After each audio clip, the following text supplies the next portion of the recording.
Sallallahu Alaihi Wasallam di hari kiamat nanti. Amin ya rabbal alamin.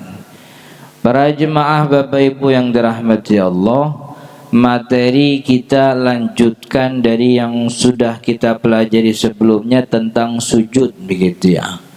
Walaupun di pertemuan bulan lalu atau 2 pekan sebelum ini kita sudah membahas tentang kekhusyuan tidak berarti membuat kita abai terhadap sekeliling kita. Makanya di dalam sholat kita dibolehkan untuk mencegah orang lewat. Kita bahkan diperintahkan untuk membunuh hewan yang sekiranya mengancam nyawa. Di dalam sholat kita juga boleh menjawab salam. Bahkan Nabi Muhammad mencontohkan kita boleh menggendong bayi ketika sholat. Tapi sifatnya kebolehan, bukan anjuran, begitu, bukan kesunahan. Nah, itu membuktikan bahwa yang namanya khusyuk itu tidak berarti harus merem, begitu. Tidak juga berarti kalau khusyuk itu harus tidak mendengar apa yang terjadi di sekitar ketika sholat. Tidak berarti kalau khusyuk juga tidak melihat. Karena Nabi Muhammad SAW adalah orang yang paling khusyuk sholatnya di dunia. Jadi kalau kita mau nyari orang sholat yang paling khusyuk, ya Nabi. Dan Nabi Muhammad ketika sholat, beliau menjawab salam dengan mengangkat tangan, memberi isyarat tangan. Nabi Muhammad ketika sholat juga pernah gendong bayi.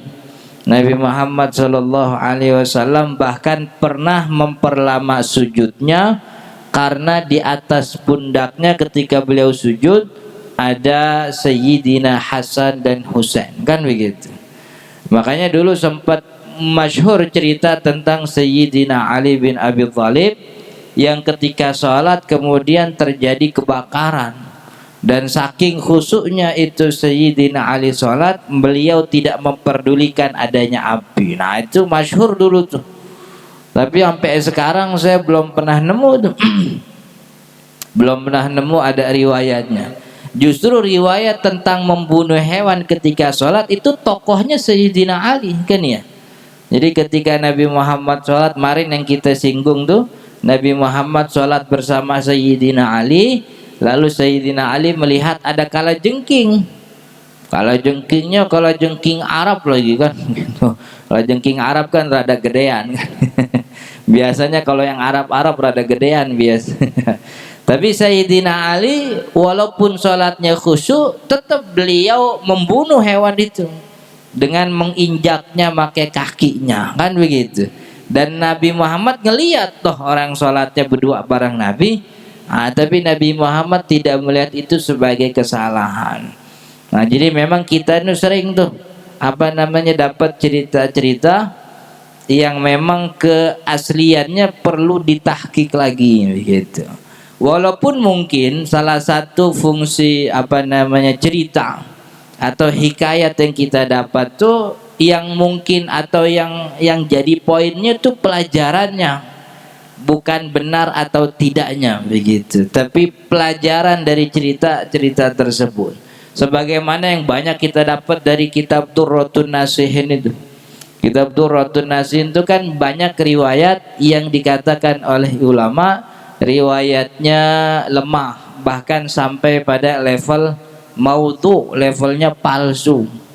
Tapi banyak orang mempelajari itu bukan mengambil ceritanya, tapi pelajaran di dalam cerita di dalam cerita dari kitab Durratun Nasihin. Salah satunya itu, nah ini berkaitan dengan materi kita nih tentang syukur.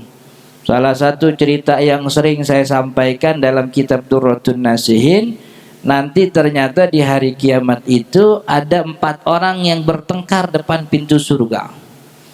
Jadi ada 4 orang ribut depan pintu surga, mempermasalahkan siapa yang lebih dulu berhak masuk dalam surga.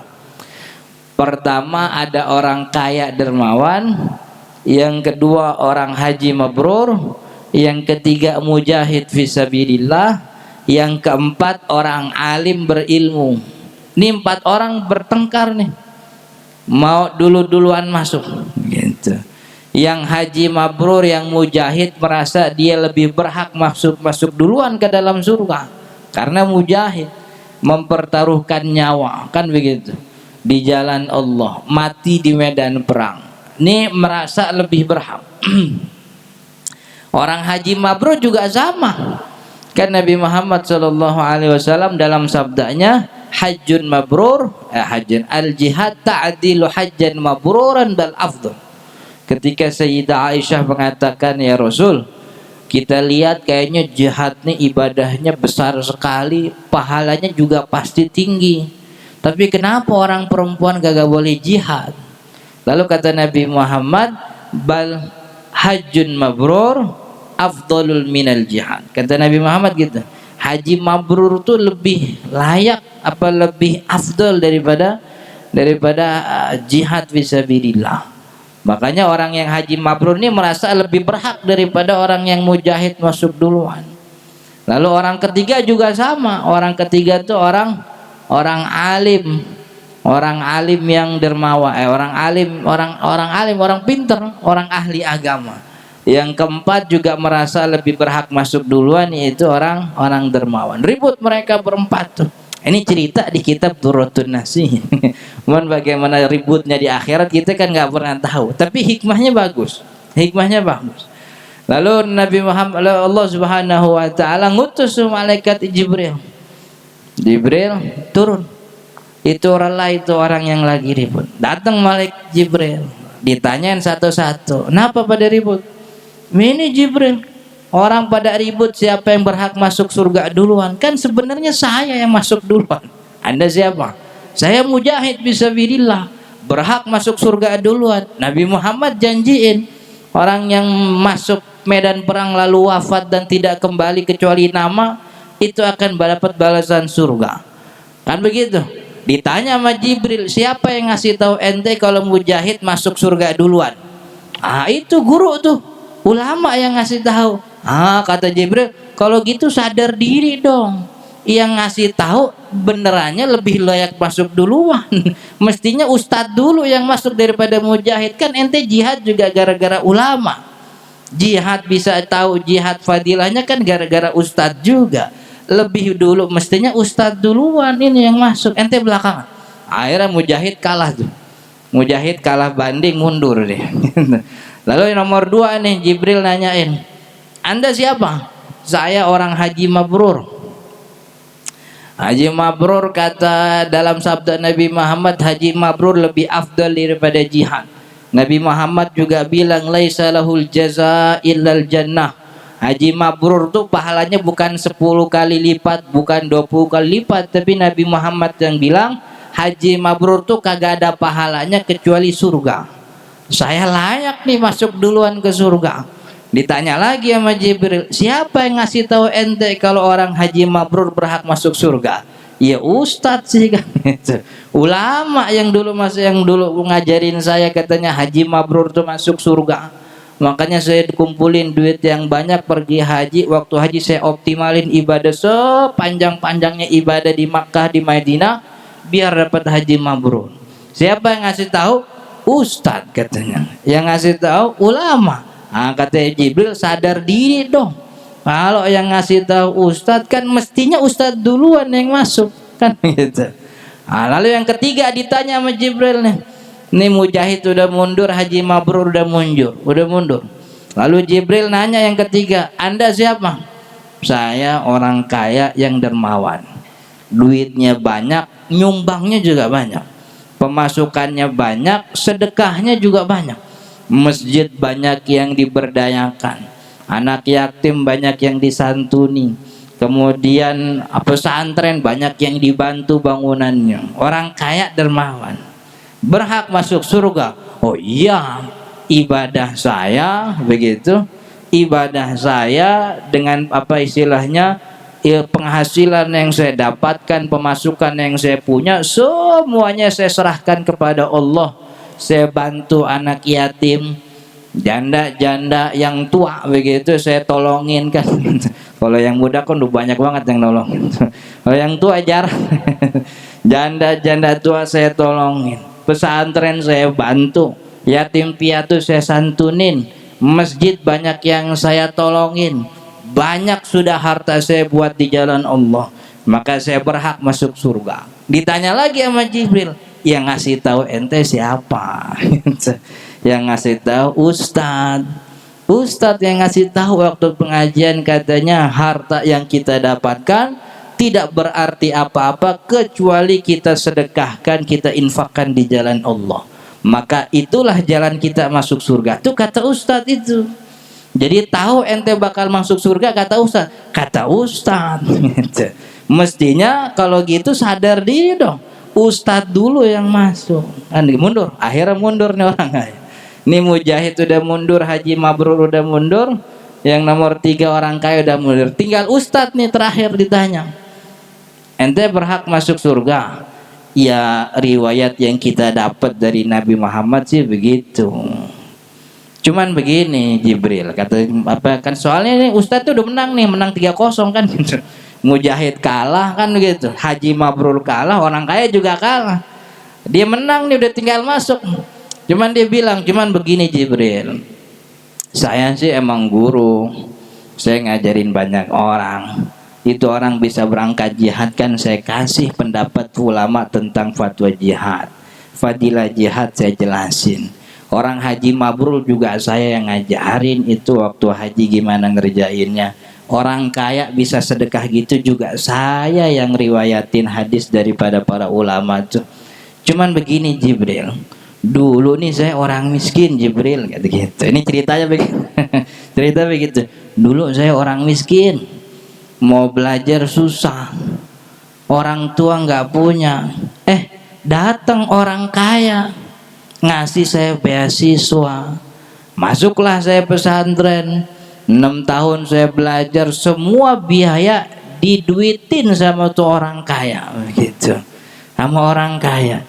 Udah lulus pesantren saya kuliah, dikuliahin lagi, dibayarin kuliah saya sama orang kaya. Jadi saya tahu diri lah, walaupun nih orang 3 orang saya semua yang ngajarin, cuman saya ntar aja dah masuknya. Yang paling dulu saya rasanya yang lebih layak tuh orang kaya. Tuh gara-gara nggak ada orang kaya saya nggak bisa kuliah tuh, saya nggak bisa belajar syariat. Atau biarin dah orang kaya masuk duluan. Akhirnya Jibril memutuskan ya masuk duluan ke dalam surga orang kaya dermawan. Jadi kita nih walaupun bukan ustadz, walaupun bukan kiai, ilmu agama kurang, nggak ngerti Fatihah mungkin, tapi kalau kita punya duit rada banyak kan, bisa tuh punya peluang masuk surga duluan gitu.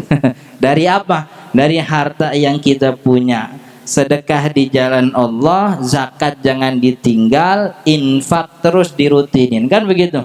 Itu salah satu jalan masuk surga. Iya, saya juga bersyukur nih.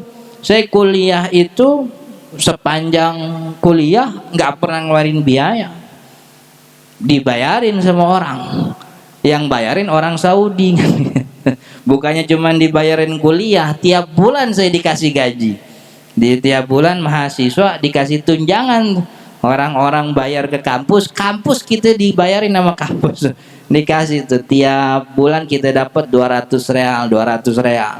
Itu lumayan menggantiin bensin sama makan siang kan.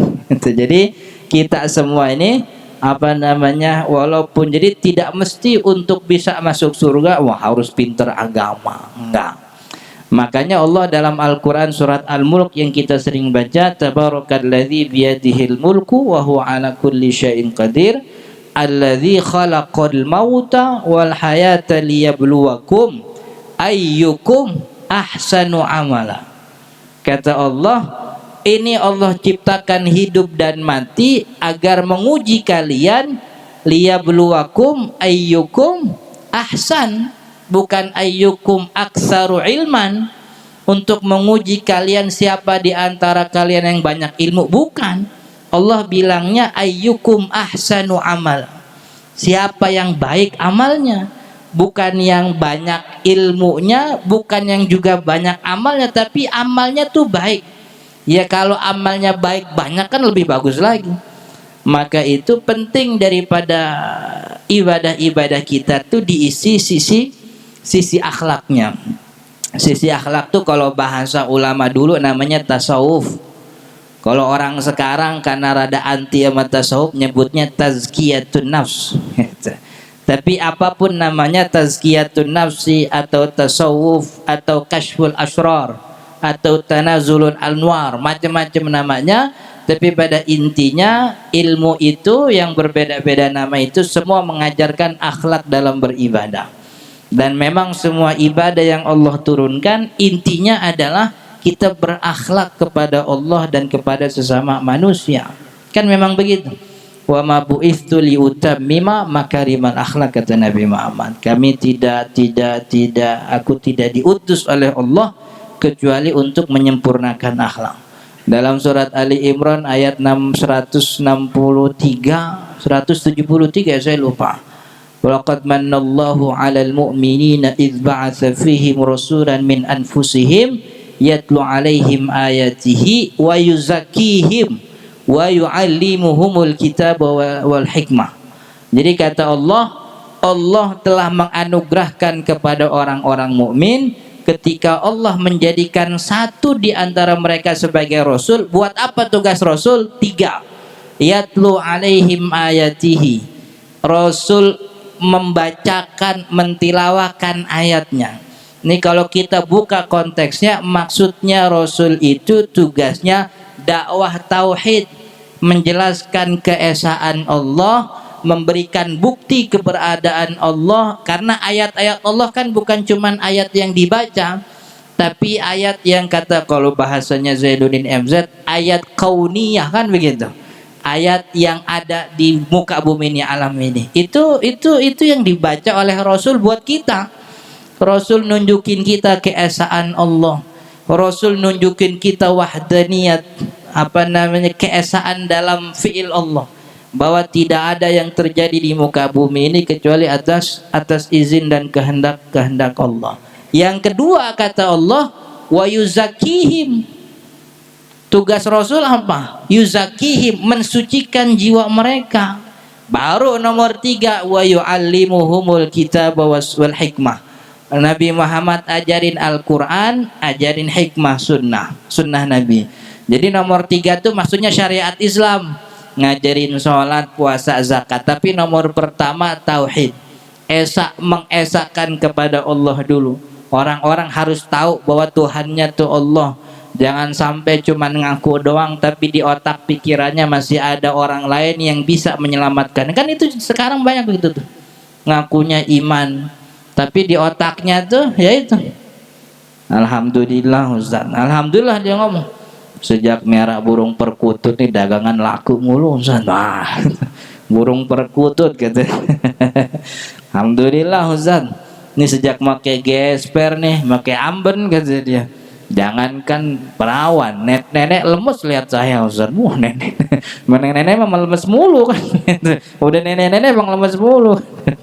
Kan begitu. Habis itu tahu tazkiyahim, tazkiyah, tasawuf kan gitu, tasawuf. Jadi memang ilmu tasawuf atau sekarang yang kita sebut tazkiyatun nafs itu memang tugasnya Nabi. Memang Nabi sudah datang mengajarkan itu. Kan iya. Lebih jelasnya Jibril ketika datang kepada Nabi Muhammad. Dulu cerita masyhur kan, cerita tentang ada orang yang datang ke Nabi Muhammad sallallahu alaihi wasallam. Pakai pakaian putih banget, rambutnya kelimis. Orang-orang nggak ada yang kenal. Mestinya kan kalau orang-orang nggak ada yang kenal berarti ini orang dari jauh. Tapi nggak ada bekas perjalanan jauh. Bajunya putih bersih wangi, rambutnya kelimis, orang kagak ada yang kenal. Tahu-tahu duduk depan Nabi Muhammad. Duduk depan Nabi Muhammad, ditempelin dengkul ketemu dengkul. Jadi kayak duduk tahiyat awal tuh, begitu ketemu dengkul, lalu Nabi Muhammad ditanya, "Ya Muhammad, mal Islam?" Islam tuh apaan? Wa mal iman? Iman tuh apaan? Wa mal ihsan? Ihsan tuh apaan? Kata Nabi Muhammad, "Mal mas'ulu anha bi'a'lama minasail." nggak tahu. Orang yang ditanya atau orang yang ditanya tidak lebih tahu daripada yang nanya. Maksudnya saya nggak tahu. Dijelasin tuh sama Jibril. Iman itu iman kepada Allah, iman kepada malaikat, iman kepada Rasul, iman kepada kitab Allah, iman kepada Rasul, iman kepada qada dan qadar, iman kepada hari akhir. Islam apaan? Islam syahadat, sholat, puasa, zakat, haji. Ihsan apaan? Ihsan itu anta'budallah ka'annaka tarah fa in lam takun tarah fa innallaha yarah. Ihsan itu engkau beribadah kepada Allah dan kau yakin melihat Allah. Tapi kalaupun kau tidak yakin melihat Allah, maka yakinilah bahwa Allah melihat kamu. Gitu. Jadi kalau iman tuh jadinya ilmu tauhid, nah kan ilmu tauhid akidah kan ngajarinya iman. Iman kepada Allah gimana bentuknya, iman kepada malaikat bagaimana rupanya. Maksudnya bukan bentuk Allah, bagaimana iman kepada Allah, sifat-sifat Allah, iman kepada malaikat. Yang katanya malaikat la dzukuran wala inatsan, malaikat bukan laki, bukan perempuan, wala mukhannas, bukan juga bencong kan gitu. Jadi malaikat nggak laki nggak perempuan, iman kepada kitab Allah, itu bagian ilmu tauhid. Habis itu Islam bagiannya syariat tuh, fikih tuh, taharah, puasa, sholat, zakat dan seterusnya. Tapi ihsan yang ketiga yang Jibril bawa, tiga tuh, iman, Islam, ihsan. Engkau beribadah kepada Allah tapi hatimu yakin bahwa Allah melihatmu. Dari mana ini hati bisa yakin? Kebersihan hati. Dari mana kebersihan hati bisa kita dapat? Itu sifat buruk keluarin dulu. Sifat buruk keluarin namanya takhalli. Itu yang inti daripada ilmu tasawuf kan itu. Mengeluarkan sifat buruk lalu kemudian memasukkan sifat-sifat terpuji, takhalli, tahalli, tajalli. Lalu kemudian kita naik derajat di sisi Allah, bisa beribadah sambil melihat Allah. Meyakini bahwa Allah melihat kita gitu. Nah cuman saya nggak tahu belakangan ini rada kurang demen orang sama ilmu tasawuf. Romannya ilmu tasawuf jelek banget begitu romannya begitu. Tahu di sini begitu juga apa enggak begitu. Nah emang bener ada orang-orang sufi yang rada brengsek, ada tuh. Emang bukan sufi, sok-sokan doang itu dia. Orang sholat ke masjid dia bilang ngalah aneh mah sholatnya di Mekah aja gitu dia. Lah orang sholat zuhur di Mekah masih pagi, lu mau sholat duha kan gitu. Di Mekah itu masih pagi, beda 4 jam kan. Kan ya orang kan itu tuh. Jadi kita di Indonesia udah pagi, di sana masih subuh kan. Itu kan emang rada brengsek, ada tuh yang kayak gitu tuh, yang ngaku-ngaku sufi begitu, nggak mau beribadah. Yang penting hati terikat sama Allah. Itu kan brengsek itu namanya. Makanya ada ungkapan man tasyarra'a duna tahaqqaq. Siapa yang syariat doang tapi tidak mengambil hikmah di dalam syariat tersebut, faqad tafassaqa. Fasik itu. Fasik dalam arti ibadahnya kosong, tidak ada nilai. Sholat ya sholat, puasa ya puasa. Habis puasa nipu orang ya jalan terus aja kan. Kan ya, habis sholat bohongin orang yang terus aja itu. Tapi sebaliknya, wa man tahaqqaqa wa lam yatasyarra, tapi siapa orang yang cuman hakikat doang, sok-sok ngebersihin hati doang, tapi syariat nggak dijalanin, faqad tazandaqa. Oh tuh zindik tuh. Orang zindik tuh ini apa, setan army itu kalau bahasa keren. Itu pasukan setan itu. Gitu. Akhirnya ibadah diremehin. Boleh sholat nggak usah. Yang penting hati terikat kepada Allah. Kan begitu. Kan gitu trennya. Emang kita bukan cuman ilmu sufi doang, ilmu tasawuf doang. Ilmu lain juga banyak orang-orang brengseknya. Kan ya. Di ilmu fikih ada ulama-ulama atau mungkin bukan ulama yang bikin fatwa sembarangan. Itu kan juga brengsek-brengseknya ilmu tuh. Dulu di Mesir ada orang bikin fatwa katanya perempuan laki-laki dewasa kalau sekantor sama perempuan dia boleh nyusu sama teman sekantornya. Atau pernah nggak dengar fatwa gitu? Katanya biar jadi mahram. Kalau udah jadi mahram kan sekantor, sekamar, sekantor jadi nggak. Akhirnya suruh nyusu kan? PA banget tuh orang. Kan ya? Dia ada yang bikin fatwa macam-macam. Di hadis, ilmu hadis banyak juga orang brengseknya. Yang bikin malsuin hadis itu kan juga banyak. Jadi orang-orang brengsek di dalam disiplin ilmu tidak bisa merusak ilmu itu sendiri. Makanya nyari ilmunya jangan dari orang brengsek. Kan begitu. Jadi itu sekilas tentang syariat Islam memang datang kepada kita dengan 3: iman, tauhid, kemudian syariat itu Islam, kemudian ihsan yaitu ilmu tasawuf. Jadi 3-tiganya kita ambil, tauhidnya kita pelajari makin mantap begitu, kemudian syariatnya juga kita jalanin sesuai dengan apa yang diperintahkan oleh Allah dan Rasul, kemudian ihsan, isi daripada ibadah tersebut, akhlak juga kita pelajari. Nah, kita sujud syukur nih. Kemarin terhenti sujud sahwi udah, sujud tilawah udah, kemudian sekarang sujud syukur. Dari sahabat Abi Bakrah radhiyallahu anhu, ini Abi Bakrah sama Abu Bakar beda nih. Ini sahabat Abu Bakrah radhiyallahu anhu. Salah satu cerita masyhur tentang sahabat Abu Bakrah itu, Abu Bakrah itu pernah ketinggalan sholat jamaah. Karena ketinggalan sholat jamaah, orang-orang udah rapih, dia baru datang. Nah, ketika dia baru datang, Nabi Muhammad dan para sahabat udah lagi ruku gitu. Akhirnya ketika dia masuk masjid, dia langsung ruku tuh. Tapi jemaahnya masih jauh di depan. Sambil ruku Abu Bakrah jalan gitu. Itu ceritanya begitu. Selesai sholat diceritain tuh sama sahabat Nabi, tadi Abu Bakrah sholatnya bercanda tuh katanya. Bahasa kitanya begitu. Abu Bakrah sholatnya nggak benar. Masa dia ruku di ujung masjid lalu dia jalan sini. Kata Nabi Muhammad, la ta'ud. La ta'ud itu kalimatnya lam alif ta ain dal. Itu la ta'ud riwayatnya macam-macam, ada 3. La ta'ud, la tu'id, la ta'du. Gitu, 3 itu. Tapi 3-tiganya maknanya sama. La ta'ud kata Nabi Muhammad, besok jangan begini lagi. Kalau maksudnya jangan telat lagi.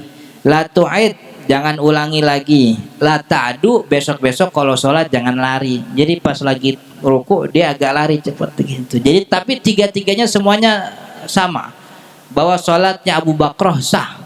Makanya kata ulama, orang yang sholat sendirian dalam satu shaf itu sholatnya tetap sah.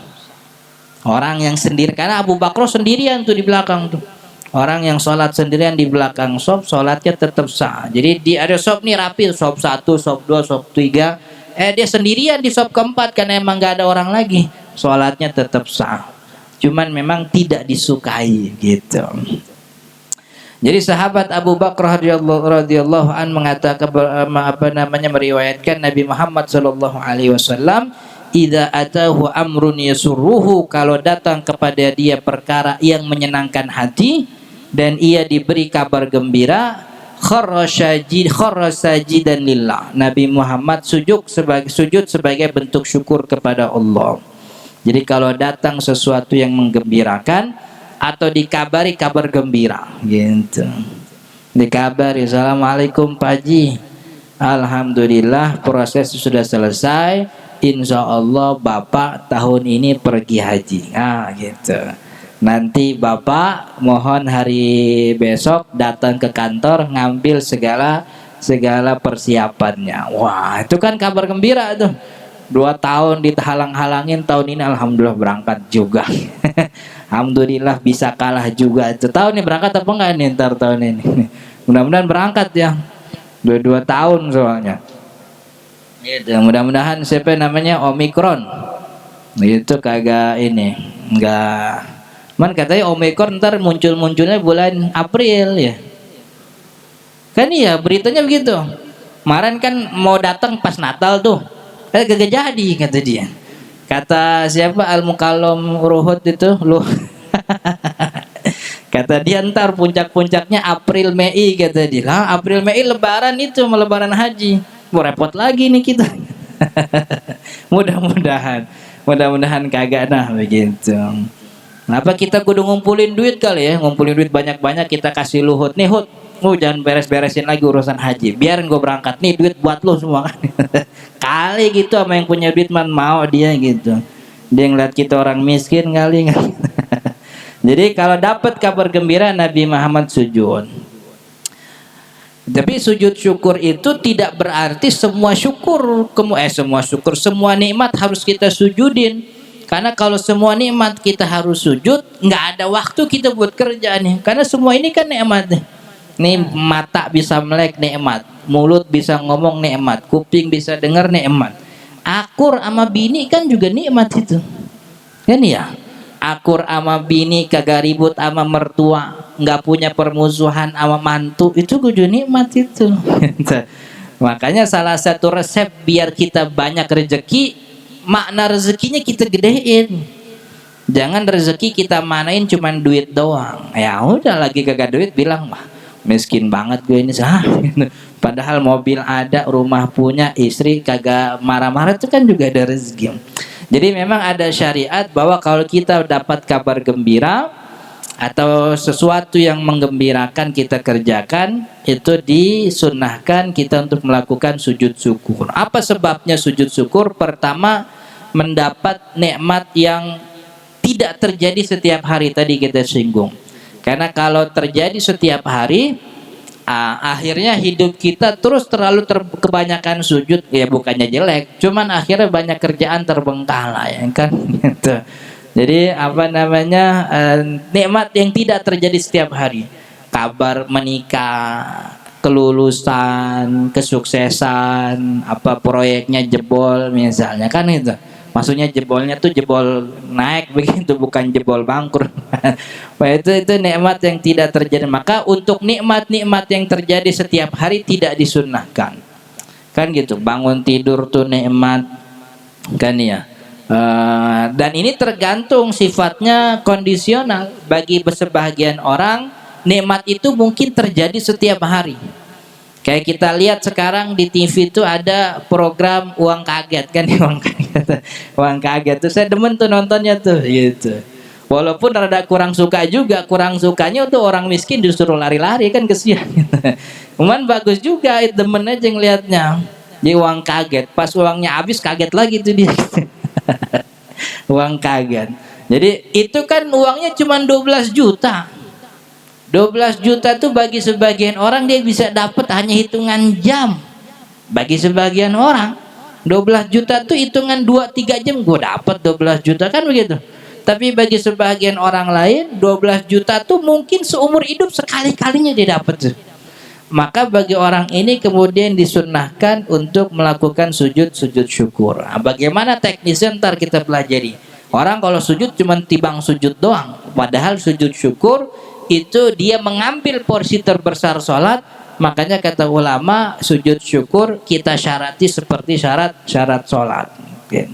Kemudian yang kedua, sebabnya terbebas dari musibah begitu. Jadi ini juga bagian daripada sebab sujud syukur. Dalam sebuah hadis Nabi Muhammad SAW pernah bersabda, pernah berdoa, ya Allah janganlah kau jadikan musibah kami dalam agama. Jadi maksudnya musibah terbesar itu adalah pada agama, terbebas dari kemaksiatan. Itu sunnah tuh sujud syukur.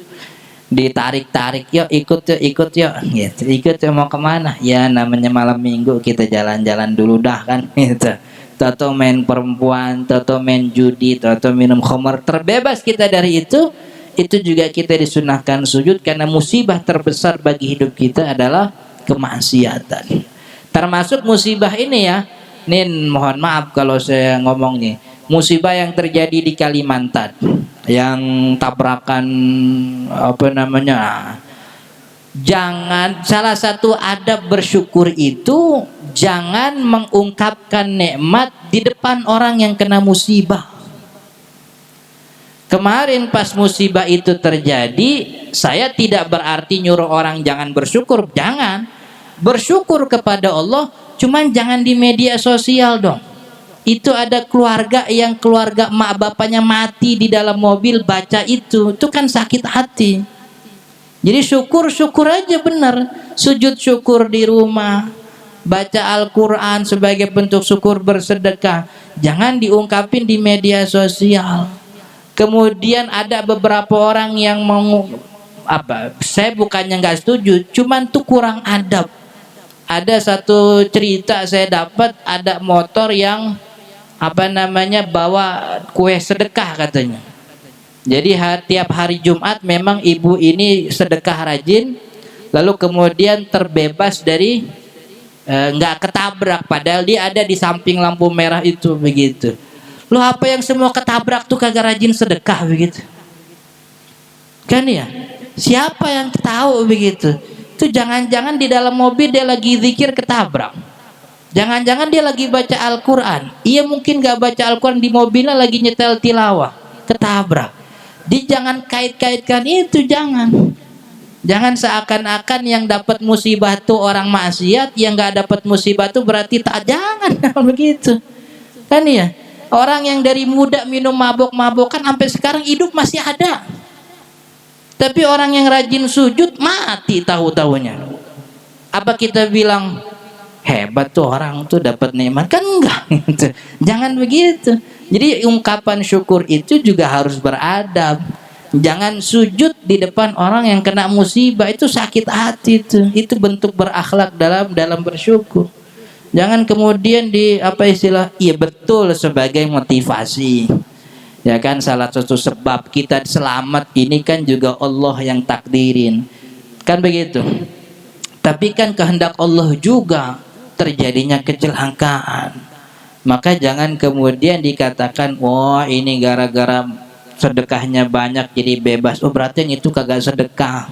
Oh ini gara-gara zikirnya panjang, oh berarti yang itu nggak zikir. Kan begitu akhirnya orang nyangkanya. Jadi jangan kemudian bersyukur terbebas dari musibah di depan orang yang kena musibah gitu. Dia sujud syukur atau malah dia ungkapin itu di grup WhatsApp, alhamdulillah ya Allah anak saya lulus SMPTN. Di grupnya ada 5 orang yang anaknya kagak lulus SMPTN, kan nyewotin tuh jadi kan begitu. Jadi kita harus beradab juga dalam bersyukur, karena urusan syukur tuh kita kepada Allah. Jangan kemudian orang diajak-ajak biar tahu, gue lagi syukur nih, gue dapet. Jangan juga. Nggak perlu, urusan kita sama Allah, kita bersyukur. Apa bentuknya? Kita panjangin zikirnya, kita lamain sholatnya, kita banyakin sedekahnya, kan begitu. Jadi jangan sampai syukur ini kemudian juga jadi sebab kita mendapatkan kemakruhan daripada syariat. Jadi sebab syukur itu pertama dapat nikmat yang tidak terjadi tiap hari, nikmat besar begitu, kelahiran anak. Kan ya, ada orang nungguin anak bertahun-tahun, atau kelulusan, atau mungkin ngumpulin duit tiap hari, alhamdulillah ngumpul bisa beli rumah. Pas rumahnya jadi dia sujud alhamdulillah, kan begitu. Atau terbebas dari musibah. Lalu bagaimana teknisnya nih? Sujud syukur teknisnya gimana? Syarat sah sujud syukur yang pertama menutup aurat. Tadi ya kita katakan bahwa sujud itu mengambil porsi terbesar di dalam sholat. Artinya poin atau sholat itu ada pada sujud. Dan ini diambil nih sama sujud syukur. Maka sujud syukur harus mengikuti syarat-syarat sholat. Ini dalam pandangan Syafi'i. Dalam pandangan mazhab Syafi'i memang sujud syukur itu bagian daripada ibadah ritual yang punya syarat. Apa syaratnya? Pertama, dia harus nutup aurat. Maka orang-orang yang dapat nikmat pas lagi terbuka auratnya, tutup dulu baru dia sujud. Gitu. Maka yang terjadi di mana tuh kayak Evan Dimas kan kalau habis ngegolin sujud ya. Evan Dimas, siapa kemarin tuh yang jadi bintang tuh Arhan Pratama, kan begitu. Siapa lagi namanya tuh siapa? Witan Sulaiman, namanya kan Sulaiman tuh, orang Islam tuh gitu. Sujud. Tapi Ustaz pada buka aurat ya tidak termasuk sujud yang berpahala dalam pandangan Syafi'i. Tapi dalam pandangan mazhab lain memang sujud syukur tidak mensyaratkan ini itu enggak. Yang penting sujud aja dalam pandangan mazhab yang lain. Tapi kalau dalam pandangan Syafi'i sujud itu ibadah, harus nutup aurat. Yang kedua, sujudnya ngadep kiblat tuh. Jadi kalau nggak ngadep kiblat, ya bukan sujud syukur, tuh sujud aja ya. Orang tibang sujud mah boleh-boleh. Cuman dikatakan ini sujud syukur berpahala sebagai sujud, itu nggak dapat. Harus sujud menghadap kiblat. Dan dia juga harus dalam keadaan suci, bebas dari hadas kecil dan juga hadas besar. Itu apa namanya? Syarat sujud syukur begitu.